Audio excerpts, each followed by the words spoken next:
Okay, friends, Doc South here saying, hey, welcome. I the other day, um, and again, I'm no stranger to this kind of thing, but I had to go for a colonoscopy. I thought you should, and while I was in there, I noticed there were people coming in to get theirs who had never done it before. They were kind of, yeah, you could tell they were a little apprehensive and. Um, uh, maybe well they weren't too happy with the night before, where you got to get yourself your digestive system all cleaned out. And I realized that, well, I did what I could to comfort a few. There was one girl in the uh, I guess was next after me, and she was all worried about the anesthesia that they give you. And uh, I told her, I think she thought they were going to throw an ether mask on her, or a gauze and pour ether on her on the gauze and knock her out that way. But uh, they don't do that anymore. You get an IV, and frankly, next, you go into the room, the doctor talks to you for a second or two, winks at the anesthesiologist, and next thing you know, it's you're done. You don't even know what hit you. And I allayed her fears. And I thought, I should, since colonoscopies are actually a very good way to find out what's wrong with your digestive tract from top to bottom. Well, actually, you don't do a colonoscopy for the top end. I think that's an endoscopy, right? Yeah, endoscopy, yeah. But still, people maybe should understand it's not that big a deal.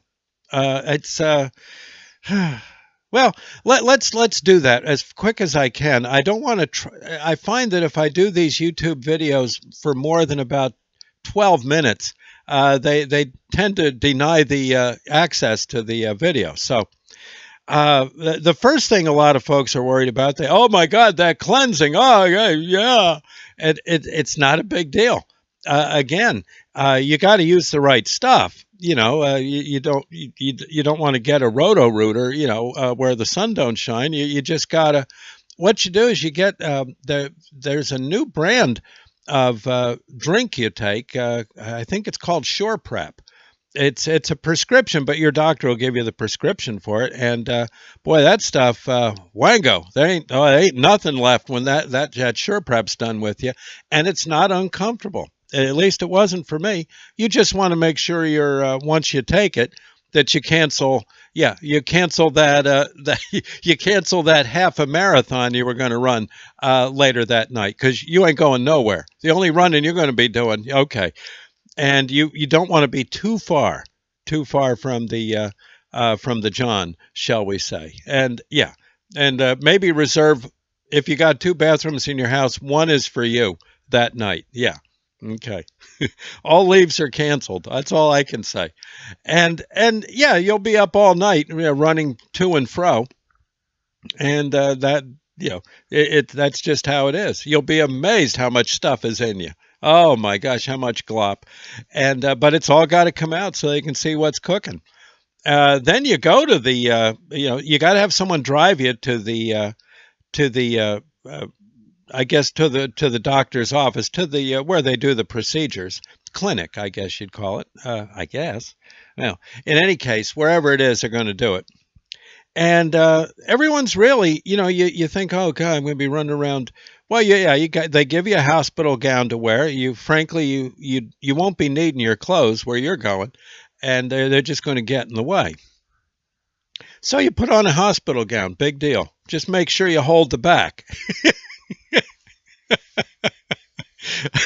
I've seen people, from when I did rescue, you go visit them in the hospital and they forgot they forgot that it wasn't tied back there. And well, again, no big whoop. It would it would make an interesting video, I suppose.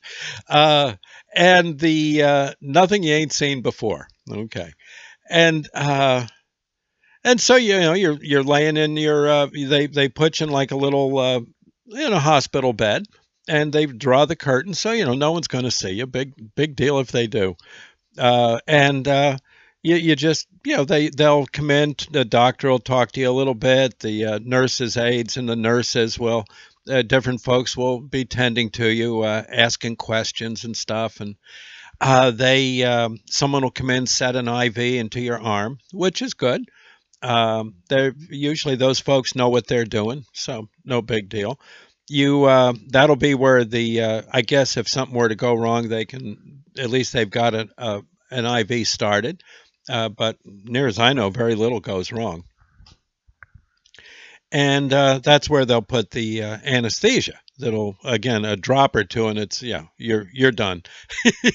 You're not, and eventually your time comes to go into the room, and you basically I guess folks think that it's going to hurt or something, and it again you just don't know what's going on. You're so out, and it's a pleasant way to go out. I mean, honestly, just what 1 minute you're laying on the table looking at the machinery, worrying a little, and next thing you know, mm-mm. Some guy's trying to wake you up in the recovery room, and and and really everyone's so nice. I mean, they know you're embarrassed, and they try their best not to do anything that'll make you uncomfortable. And the cool thing is afterwards you get to talk to the doctor, and they tell you things like, well, in my case, the doctor came in and said, well, she says, let's see, you've got right where your esophagus, about an inch or two, she said, above where your esophagus goes into your stomach, you've got diverticulitis. She said that's kind of it's kind of a malformation of your esophagus. It's like a little sac or something, and you've got to be careful with that. She says we'll give you some diet guidelines. There are some things you really should not eat, and other things, well, you can eat, but maybe in moderation. Might make some diet changes. We'll give you the info. She says in your stomach. Now, they didn't do that from the rear end to get all the way up to my esophagus. No, I had an endoscopy where they again put a tube down the back of your throat and into your upper digestive tract. Again, you don't know what's going on, so they can do their worst, and I'm sure I know they're very careful. And she said, now in your stomach, she says, up along the top of your stomach, you got an ulcer or two. Nothing serious. She said, they're really tiny. And I think you can get rid of them if we put you on, she named some medication. And then from there, she said, further down, she says, no big whoop. I guess they go beyond your stomach. I don't know, but I would think they must.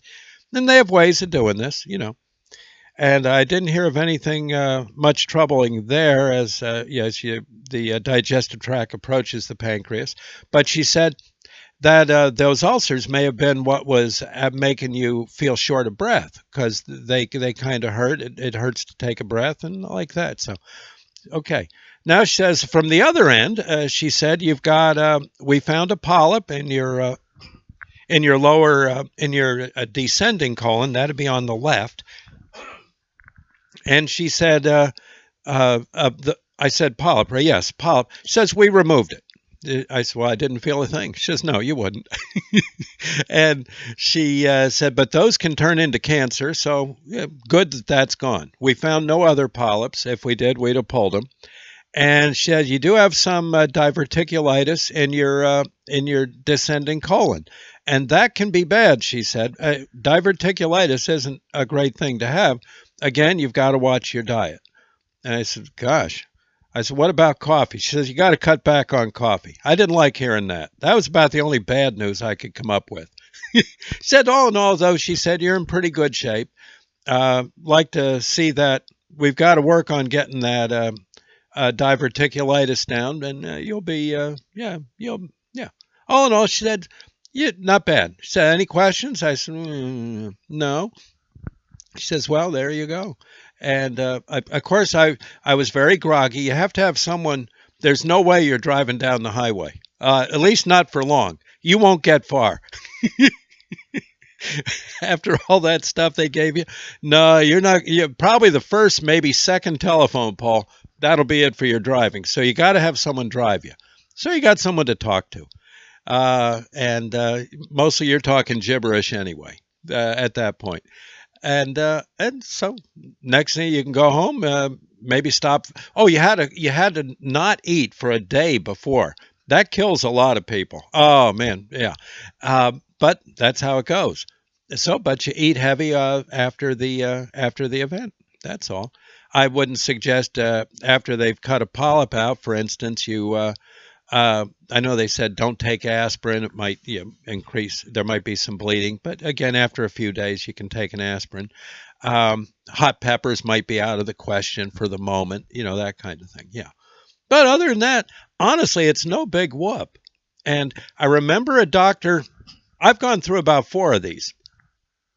And I remember a doctor and I were talking one day while he was setting up my appointment. I said, "Boy, it's kind of embarrassing going through all that stuff." He says, "Well," he says, "do you really think so?" He said, "You did rescue. Did you, a lot of times people weren't necessarily dressed when you got to a scene, or their clothes were somehow torn off them in a wreck or whatever." I said, "Yeah, I didn't care." I said, "We were worried about getting to, where they were bleeding, and we cover them up as fast as we could because nothing else to prevent shock, get them a blanket." He said, "Well, there you go." He says, "Same thing with the staff at the colonoscopy center. Your butt won't be the first one they see that day, and won't be the last. And there's more to come." And he said, he said, a lot of people die from embarrassment. He said you don't go, and these things develop inside your digestive tract, and next thing you know, you can't eat certain things, or you're very ill, or you're heading to the great beyond. He says better to get it done, but he said everyone's always so nice, and he was right. They really are. So keep that in mind, okay, friends? I better cut this. Yeah. Oh, look at the clock on this video. It's getting up there a little high. So we'll see you later. Uh, Other than that, have a ball. Doc South signing off. God bless. Okay, we'll see you later. Bye now.